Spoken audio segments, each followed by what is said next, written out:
Love it or hate it, this is the popular FY Iceworld. It's a classic level for Counter-Strike you've probably played, and it's polarizing to say the least. For those unfamiliar with the map, it's a symmetrical level without buy zones initially. CTs and Ts start on opposite sides and must eliminate each other with only the weapons on the floor at their disposal. The only buy zone is dangerously located in the center of the map, which is mainly used during loot periods between rounds. Usually some armor and a variety of grenades are purchased here. It's a fast-paced, close-quarter map that was insanely popular during the early years of CS, and it's still popular on all versions of Counter-Strike to this day. Servers then and now still host the map, mainly used to warm up before serious games or just to turn your brain off for some quick fun. Its snowy background made it easy to see enemies, and you didn't have to think about buying weapons as they were already on the ground, and rounds were short. A game like CS can oftentimes have players, especially less skilled ones, waiting for the round to end. These rounds were quick, so you got to play more.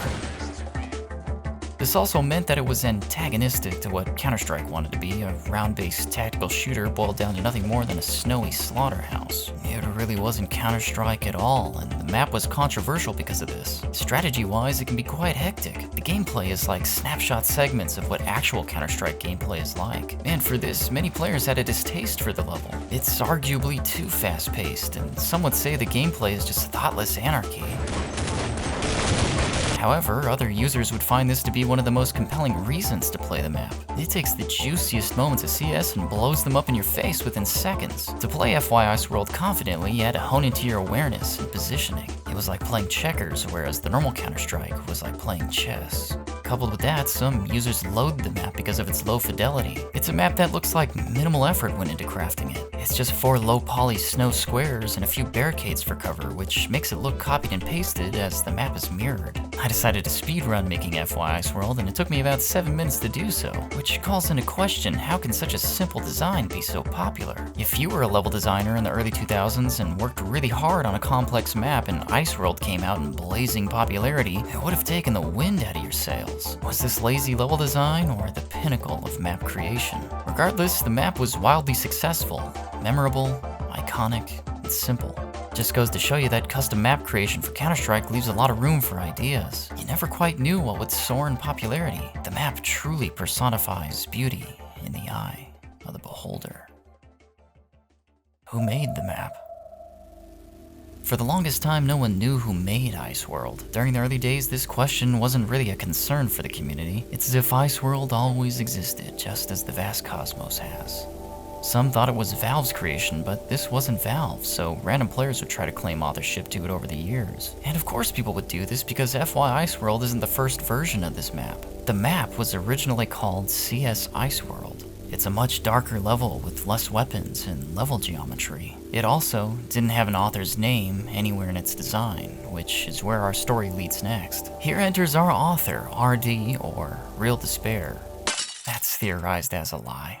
It's been speculated that this RD didn't create the original Iceworld. For years, the famous level designer RD had it published on his website front and center that he in fact made Iceworld. He had credibility as he was a level designer with several popular levels under his belt. It really seemed like a sure thing, but RD had a reputation on the MapCore forums for being quite a troll. They're one of the oldest level design forums out there where RD hung out. If this was a prank, it certainly went on for quite a few years. We're talking near 20-something years of claiming ownership for something he never made. RD dug his heels in with the claim to authorship by releasing a .map file for everyone to see. This file is the bones of the level, and with it, you can edit the level as you wish. This would be the burden of proof, but if RD didn't create Iceworld, then how did he get the file? Well, a tool exists where you can feed it original and uneditable level files, and it spits out a source file. I've done this before looking for secrets and nipper maps when I was 12. Sorry, buddy. So, the theory goes, RD compiled the original level to get the .map file. Then he simply passed it off as his own, which he did for years, and it seemed for a time we had the actual author of the level. Some closure. Well, this wasn't seemingly the case. If you don't have the technical know-hows on Half-Life mapping tools, it'd be pretty easy to let this slide, and slide it didn't. In 2020, an internet sleuth wasn't convinced. Robert Yang over at Rock Paper Shotgun decided to get down to the bottom of this mystery by doing digital forensics on Iceworld.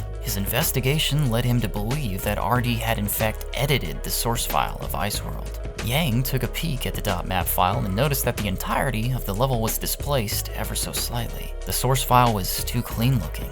everything in the level was centered perfectly. The original map is offset by just a hair, which is likely due to the fact that we're dealing with a novice level designer. This is a token sign that our original author didn't snap his blocks to the grid. In the level editor for CS, you can drag blocks out over a series of squares to create level geometry. You can change the size of the grid which the blocks snap to.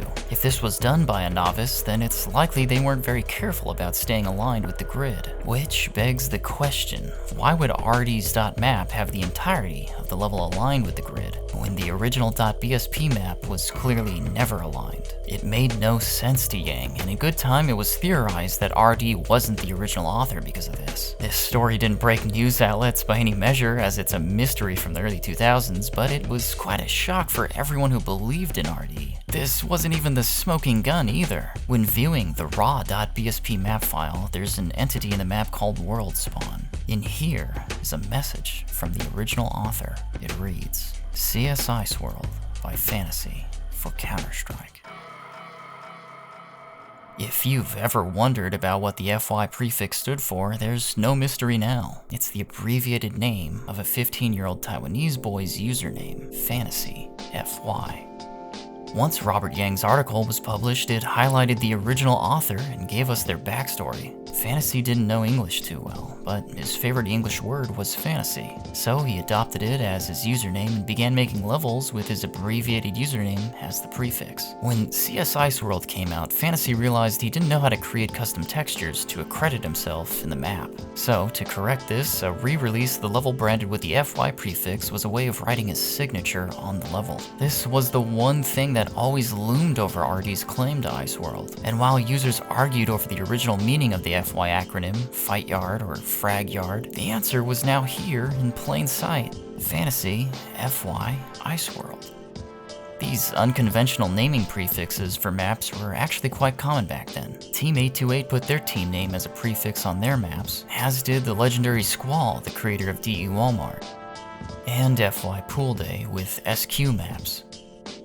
I think we can all agree that FY standing for Fight Yard instead of Fantasy is an okay thing. Might be kinda weird calling all these FY maps Fantasy maps. But since Fight Yard has been the de facto meaning behind the FY prefix for so long, it finally carved out a space for close quarter maps akin to Iceworld. For the longest time, the naming conventions for these styles of maps didn't have an identity. For example, one of the oldest team deathmatch maps for CS, being CS Bloodstrike, is prefixed with CS, not FY. CS typically meant a hostage rescue map, but now the community had Fantasy's username as the preferred prefix for these styles of maps. The biggest surprise of the story is that in Robert Yang's article, there's comments from the original author of Iceworld outlining exactly what was going on. Fantasy wanted to create a better looking Bloodstrike map that had 3 routes and gave an advantage to the winners with a buy zone in the middle. It was really that simple, and what a treat to read the original author's notes. Fantasy also outlines their struggle with the English language in those early days, which must have made it even more difficult to convey that they were the original author if given the chance. And considering how level distribution happened back then, it's no surprise they got drowned out by users like RD. Level distribution was tough back then, as map sharing sites like Game Banana and the Steam Workshop weren't as widespread. And by the mid-2000s, when sites like that actually became popular, many of these older levels got uploaded by redistributors without proper credits. Fantasy, among them, is one of the many forgotten map makers from this era of CS. The grassroots distribution of Iceworld through servers instead of file hosting sites barely allowed Fantasy to lay claim to it. Love it or hate it, this polarizing map is here to stay, and we can thank Fantasy for this creation. To some, it's not their cup of tea, and to others, it's the perfect amount of chaotic strategy. It's a legendary creation, and will forever be the #1 custom map of Counter-Strike, forever. Be sure to check out Robert Yang's article on this map. It's where I derived most of my information from for this. It's an excellent read. Until then, Iceworld will live on as the most iconic custom map in all of Counter-Strike. You've created a timeless gem, Fantasy. You should feel very proud of this creation. No one can take that away from you. And that, my friends, is the story of FY Iceworld.